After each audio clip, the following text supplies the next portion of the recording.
I'm aware that you've been a pretty inspirational father yourself, and that you and your son founded Venture Academy. And I understand this was during a pretty transformational year that you took with your son. Yeah. Can you talk a bit about the adventures you went on and Venture Academy itself? Yeah, I came up with this idea right after running hard for 7 years at Ariba, and I call Steve, my son, the Hail Mary catch, because and he was 12, 13, and at that age they want to hang with their dad, and I'm like going, hey, I got to go out of town, all that stuff, and he was an average student, he was an average athlete, and he didn't have a lot of self-confidence. But I could see he had much greater potential, and he was really young for his grade. Mm-hmm. So I just came up with this crazy scheme. I figured, hey, well, if we're challenging the status quo in business, why not just do it, with the family?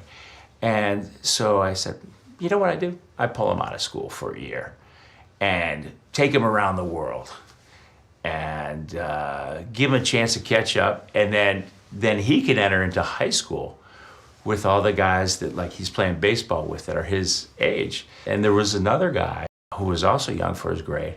Thankfully, his parents were open to it, so I approached him. Next thing you know, I'm talking to the state, and they said, well, if there's some kind of, school, homeschool or something. I go, oh yeah, no, I have a school for him. It's Venture Academy. They go, oh really? Tell me about it. I go, I just made it up right now. And so what it was all about was growing these two young guys spiritually, physically, and intellectually. And I got their favorite teacher to be their academic sponsor, who would give them homework assignments. And we kicked it off with the first trip was in Africa for a month.